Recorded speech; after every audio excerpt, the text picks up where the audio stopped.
किसी वन में मदोदकट नाम का सिंह निवास करता था।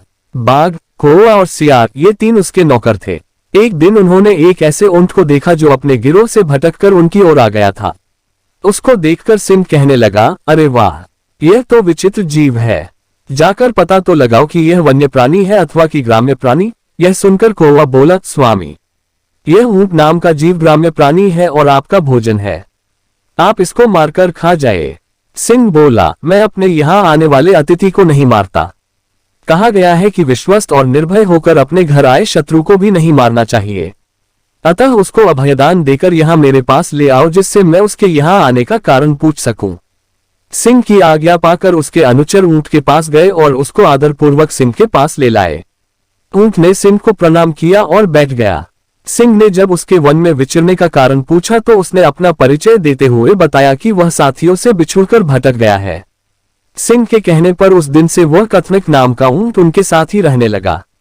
उसके कुछ दिन बाद मदोदकट सिंह का किसी जंगली हाथी के साथ घमासान युद्ध हुआ।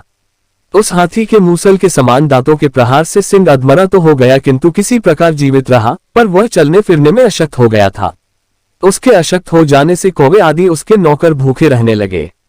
क्योंकि सिंह जब शिकार करता था तो उसके नौकरों को उसमें से भोजन मिला करता था। अब सिंह शिकार करने में असमर्थ था। उनकी दुर्दशा देखकर सिंह बोला, किसी ऐसे जीव की खोज करो कि जिसको मैं इस अवस्था में भी मारकर तुम लोगों के भोजन की व्यवस्था कर सकूं। सिंह की आज्ञा पाकर वे चारों प्राणी हर तरफ शिकार की तलाश में घूमने निकले। जब कहीं कुछ नहीं मिला तो कौवे और सियार ने परस्पर मिलकर सलाह की। सियार बोला, मित्र कौवे, इधर उधर भटकने से क्या लाभ, क्यों न इस कथनिक को मारकर उसका ही भोजन किया जाए। सियार सिंह के पास गया और वहां पहुंचकर कहने लगा, स्वामी, हम सब ने मिलकर सारा वन छान मारा है, किंतु कहीं कोई ऐसा पशु नहीं मिला कि जिसको हम आपके समीप मारने के लिए ला पाते। अब भूख इतनी सता रही है कि हमारे लिए एक भी पग चलना कठिन हो गया है। आप बीमार हैं, यदि आपकी आज्ञा हो तो आज कथनिक के मांस से ही आपके खाने का प्रबंध किया जाए। पर सिंह ने यह कहते हुए मना कर दिया कि उसने ऊंट को अपने यहाँ पनाह दी है, इसलिए वह उसे मार नहीं सकता।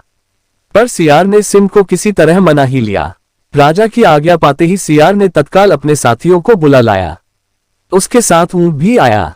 उन्हें देखकर सिंह ने पूछा, तुम लोगों को कुछ मिला? कौवा, सियार, बाघ सहित दूसरे जानवरों ने बता दिया कि उन्हें कुछ नहीं मिला।